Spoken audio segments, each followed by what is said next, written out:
அத்தியாயம் 31.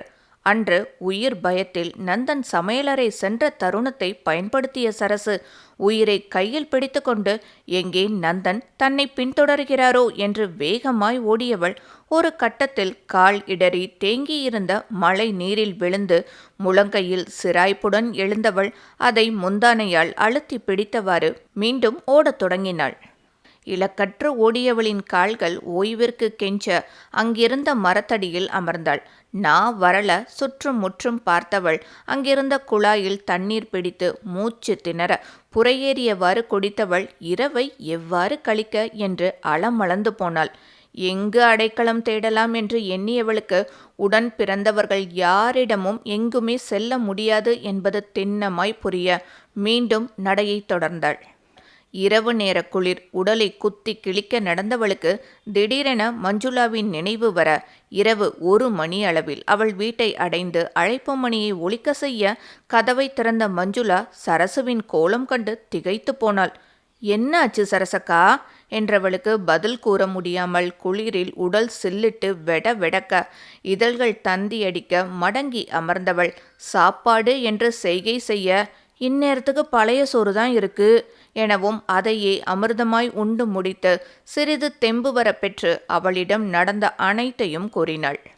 1 வாரம் கழிந்த நிலையில் தன் முன்னால் குவிந்திருந்த பாத்திரங்களையும் அழுக்கு துணிகளையும் பார்த்தவள், நான் யாருன்னு தெரியும்ல என்று எகிரவும், ஏன் தெரியாம என்று அவளை எல்லலாய் பார்த்த மஞ்சுளா, உறவுகளோட அருமை தெரியாம குரங்கு கையில் கிடச்ச பூமாலையா எல்லாரையும் கடிச்சு கொதறி செதைச்சிட்டு இப்போ யாரும் இல்லாத அனாதையா பிச்சை எடுக்க வேண்டியவள ஏதோ பழகுன தோஷத்துக்கு இருக்க இடம் கொடுத்தா நீ இங்கவே டேரா போட பார்க்குற? காலம் பூரா உன்னை உட்கார வச்சு சோறு போட அப்படியே நீ கோடி கோடியாக கொட்டி கொடுத்துருக்க பாரு என்று நொடித்தவள், சொல்கிற வேலையை செஞ்சுட்டு போடுற சோத்தை தின்னுட்டு ஓரமாக முடங்குறதா இருந்தா இங்கே இரு, இல்லை கிளம்பி போய்கிட்டே இரு என்றாள் இரக்கமின்றி. போலீஸ் தேடல் ஒரு புறம், நந்தனின் கொலைவெறி மற்றொரு புறம். இந்நேரத்தில் எங்கு சென்றாலும் தனக்கு பாதுகாப்பில்லை என்பதை உணர்ந்தவள் மஞ்சுளா கூறிய அனைத்திற்கும் தலையாட்டி அங்கு ஒட்டி கொண்டிருக்கிறாள். ஒவ்வொரு நாளும் மஞ்சுளாவின் வசையுடன் விடியும் சரசுவுக்கு நாள் முழுக்க அவளிடம் இடிபட்டாலும் அவளின் அகங்காரம் பிள்ளை என்ற உறவை புறம் தள்ளி தன்னை இத்தகைய நிலைக்கு கொண்டு சேர்த்த எழிலின் மீது நாளுக்கு நாள் பழிவெறி கூடியது. அன்றைய வேலைகளை முடித்து சுமார் 11 மணி அளவில் கண்ணயர்ந்த சரசுவை எழுப்பிய மஞ்சுளா, புள்ள வந்திருக்கான், தோசை ஊத்து என்று பணித்துவிட்டு சென்றார். 10 நிமிடத்தில் தோசையும் சட்னியும் அவனுக்கு பரிமாற சரசுவை அங்கு எதிர்பாராதவன் அன்னையிடம் இவர் எங்கே இங்கே என்று கேட்க அவரும் அவள் கதையை சுருக்கமாக மகனிடம் கூறினார். வினோத் சென்னையில் புகழ்பெற்ற பீஸா ஹட்டில் வேலை செய்பவன். இன்று குறிப்பிட்ட ஏரியாவிற்கு டெலிவரி செய்ய சென்ற இடத்தில் எதிர்பாராமல் எழிலை சந்தித்ததையும் அங்கு எழில் அலரின் அந்யோன்யத்தையும் தாயிடம் பகிர அருகே இருந்து மஞ்சுளாவின் மகன் கூறியதை கேட்ட சரசுவிற்குள் வன்மமும் வெஞ்சினமும் தலைவிரித்தாடியது.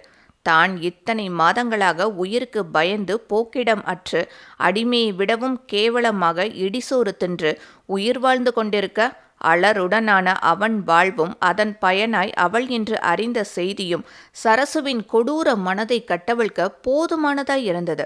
அவர்கள் இருக்குமிடம் தெரியவும் ஆக்ரோஷத்துடன் அவர்களை அழிக்க கிளம்பியவளின் மனம் முழுக்க அவர்களை வேறறுப்பதை மட்டுமே நோக்கமாக கொண்டிருக்க அவளுக்கு ரயிலின் வேகம் கருத்தில் பதியாததில் ஓடும் ரயிலில் ஏற முயன்று இறுதியாய் தன் முடிவை தானே தேடிக்கொண்டாள்.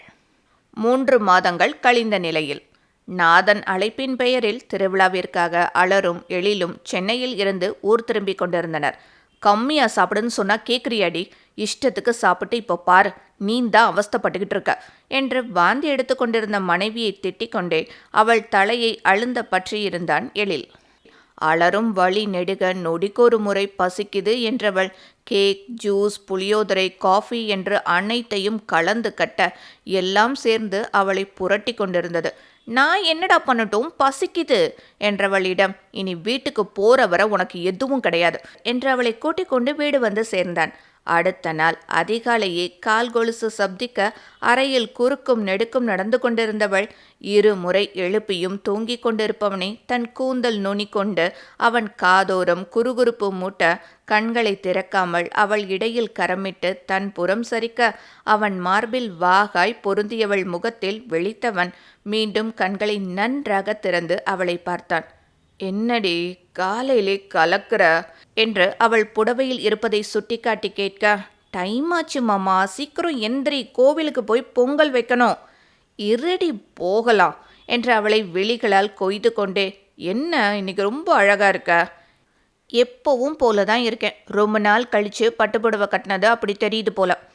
இல்லடி, சம்திங் ஸ்பெஷல் என்று யோசனையுடன் அவள் முகவடிவை அளவிடவும் அவனிடமிருந்து பிரிந்தவள், அது ஏதாவது இருந்துட்டு போகட்டும், இப்ப எந்திரிங்க, கோவிலுக்கு போகணும், போய் குளிங்க என்று அவனை குளியலறைக்குள் தள்ளினாள். அடுத்த அரை மணி நேரத்தில் தயாராகி வேட்டி சட்டையில் கம்பீரமாக முழுக்கை சட்டையை முழங்கை வரை மடித்துவிட்டவாறு படியிறங்கிக் கொண்டிருந்தவனை கண்டவள் என்றுமே தன்னை கட்டி இழுக்கும் அகனின் கம்பீரத்திலும் வசீகரத்திலும் சுற்றம் மறந்து அவனில் லயித்து நின்றாள். எழில் அருகே வந்து புலமா என்றதும் தான் நினைவுலகம் திரும்பி தலையசைத்தவள் அவனை இறுக்கமாக கட்டிக்கொண்டு அவன் கண்களில் இதழ் பதித்த பின்பே கிளம்பினாள்.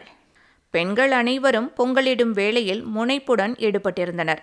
வெற்றி தாமரையே சுற்றி வருவதைக் கண்ட அலர் அவள் தோளில் இடித்து என்ன என்று கண்களால் வினவவும், இப்படி மானத்தை வாங்குறானே என்று மனதார தலையில் அடித்து கொண்ட தாமரை, இப்போ 3 மந்த்டி, அடிக்கடி மயக்கம் வருது, அதான் பக்கத்திலேயே நிற்கிறாரு என்றாள் முகம் மிளற. கங்க்ராட்ஸ் டி என்று அவளை அணைத்து எழிலிடம் செய்தியை பகிரவும் வந்ததில் இருந்து தன்னை தவிர்க்கும் நண்பனை நெருங்கியவன் அவனை எலும்பு நொறுங்கும் அளவிற்கு அணைத்து கங்க்ராட்ஸ் மச்சி என்றான். வெற்றி அவனுக்கு பதிலளிக்காமல் முகம் திருப்ப, என்ன மச்சான், அதான் மிஷன் அக்கம்ப்ளிஷ்ட் ஆயிடுச்சே, அப்புறம் என்ன கோவம் என்று புன்னகைத்தவனின் வயிற்றில் குத்திய வெற்றி, நான் பேசலனா ஒரு ஃபோன் கூட பண்ண மாட்டியடா என்று உரிமையாய் கோபிக்க, என்ன பண்ண மச்சி, அதுக்கப்புறம் நான் ரொம்ப பிஸி ஆயிட்டேன் என்றவனின் குரலில் இருந்த மாற்றத்தை உணராத வெற்றி, உன் கடமை உணர்ச்சிக்கு அளவே இல்லையாடா, எப்போ பாரு வேலையை கட்டிக்கிட்டு அழுகிற என்று கூறவும் அமைதியாக நின்றிருந்த எழிலின் முகத்தில் அடக்கப்பட்ட புன்னகை. அன்று தேனிலவில் இருவரின் நிலையை கண்ட வெற்றிக்கு அவர்கள் வாழ்வு இன்னுமே அதே நிலையில்தான் இருக்கோ என்று தோன்ற நண்பனிடம் ஏதோ கேட்க வந்தவன் பின் தயங்கி தவிர்த்து விட்டான். வெற்றியிடம் பேசிக் கொண்டிருந்தாலும் என்றும் போல் எழிலின் பார்வை மனைவியையே வட்டமடித்து கொண்டிருந்தது. ஒரு கட்டத்தில் அடுப்பருகே அவள் இல்லாது போகவும் அவளை துளாவியவனின் கண்ணில் சிக்கினாள் அலர். ஓடி சென்று அங்கு வாந்தி எடுத்து கொண்டிருந்தவளின் தலையை பிடித்தவன், என்னடி திரும்பவுமா எனவும் அவளோ இருமியவாறே ஆம் என்று தலையாட்டினாள். சரி, வாய் கொப்பளிச்சுட்டு கிளம்பு, ஹாஸ்பிட்டல் போகலாம் என்று தண்ணீரை கொடுக்கவும் தேவையில்லை என்றவாறு அவர்களை நெருங்கினர் நீலாவும் வளர்மதியும். அலரின் முகத்தை பார்த்தே கணித்த நீலா அவள் நாடி பிடித்து உறுதியும் செய்தவர் அலரை நெட்டி முறித்து, வம்சம் தலைச்சிருக்கு, எனக்கு பேரன் வரப்போறான் என்று இருவரையும் உச்சி முகர்ந்து வாழ்த்தினார். மகிழ்ச்சி பெருக்கில் அலரை அணைத்து உச்சியில் இதழ் பதித்த எழில் அவள் முகம் காணவும் அதில் கருவுற்ற மகிழ்ச்சியையும் மீறி தென்பட்ட சோர்வும் அசதியும் அவனையும் சிக்க, நீலாவிடம் ஹாஸ்பிட்டல் போயிட்டு வந்துடுறோம் என்று அலருடன் கிளம்பவும் அவன் அருகே வந்து நின்றான் வெற்றி. வெற்றிக்கோ எங்கே தங்கைக்கும் நண்பனுக்கும் இன்னும் பிணக்கு தீராமல் இருக்கிறதோ என்ற தவிப்பில் இருந்தவன் இப்பொழுது அவள் கருவுற்றிருப்பதைக் கண்டு எழிலிடம் அவன் கூறியது நினைவு வர, அடப்பாவி, அப்போ பிஸின்னு சொன்னது என்று இழுத்தவனின் முகத்தில் தெரிந்த உணர்வில் மேலெழுந்த சிரிப்போடு, சந்தேகமே வேண்டாம் மச்சி, உனக்கு மருமகளை ரெடி பண்ணிக்கிட்டு இருந்தேன் என்று கண் சிமிட்டி காரை கிளப்பினான். அலரின் கரம் பற்றியவாறு வழி நெடுக, அம்லோ இப்போ எப்படி இருக்கு, ஏதாவது வேணுமா என்று நொடிக்கு ஒரு முறை கேட்க அலர்விழியோ வாந்தி எடுத்ததன் விளைவாய் தலையை மட்டும் அசைத்தவள் களைப்பில் கண்மூடி அமர்ந்திருந்தாள். உள்ளே சென்று மருத்துவருக்காக காத்திருக்க, மாமா என்று மெல்லிய குரலில் அழைத்து, பசிக்குது மாமா என்றாள்.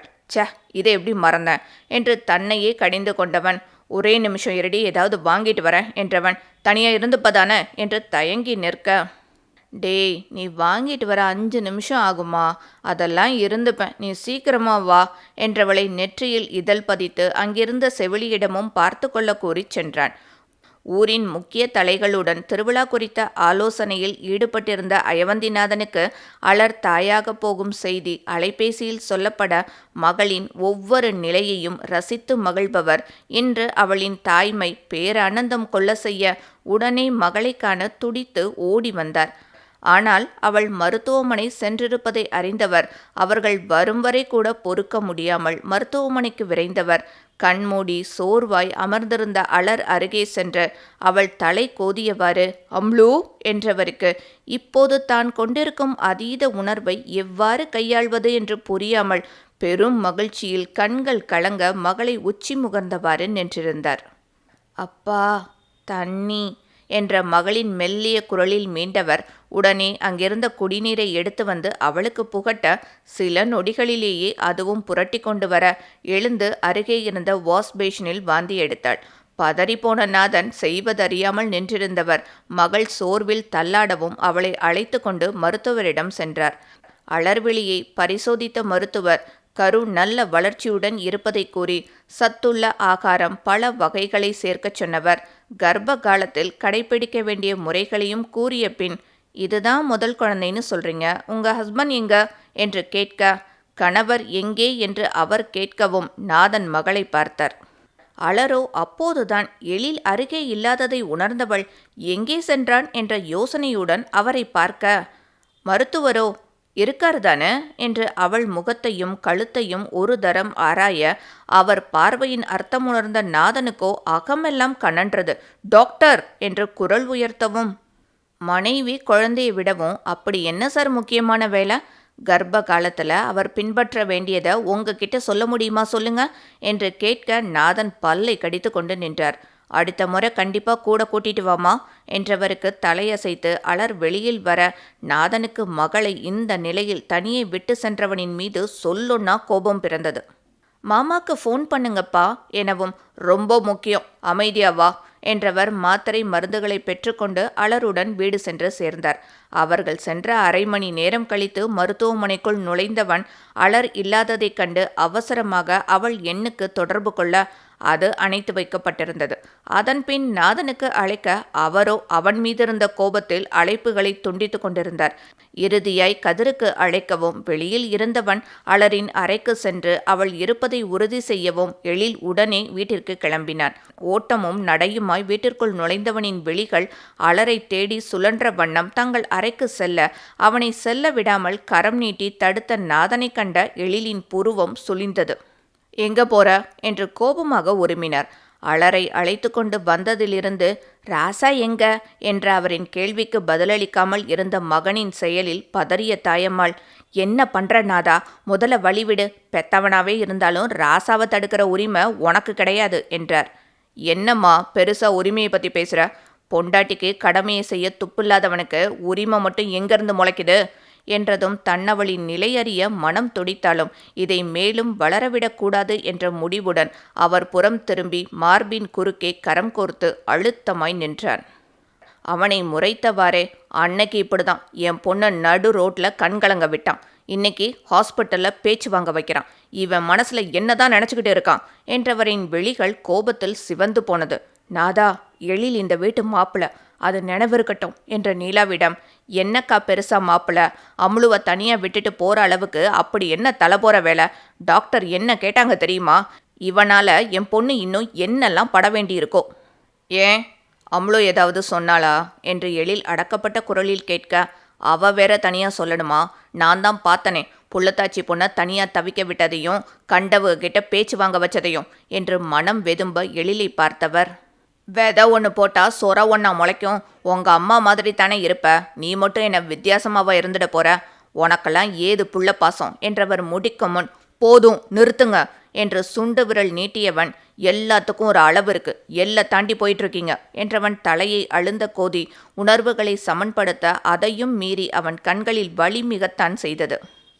எங்கம்மா எனக்கு அம்மா ஆகிறதுக்கு முன்ன உங்களுக்கு தங்கச்சிங்கிறத மறந்துடாதீங்க. குற்றவாளிகள் யாரும் தானா உருவாகிறதில்ல, உருவாக்கப்படுறாங்க. உங்க எல்லாரோட அதீத செல்லமும் கண்டிப்போன்ற தன்மையே எல்லாத்துக்கும் காரணம். சொல்லப்போனா எங்க அம்மா இப்படி மாறி நிற்கிறதுக்கு மற்றவங்கள விட நீங்க தான் பெரிய குற்றவாளி. ஒவ்வொரு முறை தங்கச்சியோட தப்பை திருத்த முடியாம அதை பூசி மொழுகி மறைச்சு எல்லாரோட வாழ்க்கையும் பாழாக்குனதுல உங்களுக்கு பெரிய பங்கு இருக்கு என்று சீறிட அதை எதிர்பாராத நாதன் அதிர்ந்து நின்றார். இதை சொல்றதுனால எங்க அம்மாவை நான் நியாயப்படுத்துறேன்னு அர்த்தம் இல்லை. அப்படி இருந்தா இன்னைக்கு வர எங்க அம்மாவுக்கான உரிமையை அவங்களுக்கு கொடுக்காம தள்ளி நிறுத்தி இருக்க மாட்டேன் என்றவனை நெருங்கிய வளர், தம்பி என்னது இது, கொஞ்சம் அமைதியா இருங்க. அவரை பத்தி தான் உங்களுக்கு தெரியுமே, எதுக்கு பதில் சொல்லிக்கிட்டு இருக்கீங்க? விடுங்க, நீங்க முதல்ல போய் அம்முழுவை பாருங்க, உங்களை தேடுவா. உணர்வுகளின் கொந்தளிப்பில் இருந்தவன் நாதனிடம், ஆமா அதென்ன, எப்போ பார்த்தாலும் பொண்டாட்டியை எப்படி வச்சுக்கணும்னு பிரசங்கம் பண்ணிக்கிட்டு வர்றது? முதல்ல உங்களுக்கு அந்த தகுதி இருக்கா என்றவனின் கரத்தை நீலா பிடிக்கவும், விடுங்க நீலாமா என்று உதறி அவரை நெருங்கவும், என்னடா தகுதி வேணும் என்று நாதன் எழில் சட்டையை பிடித்திருந்தார். அதே நேரம், அப்பா கையை எடுங்கப்பா என்ற அலறின் குரலில் அவர் கரம் தானாக தாழ்ந்தது.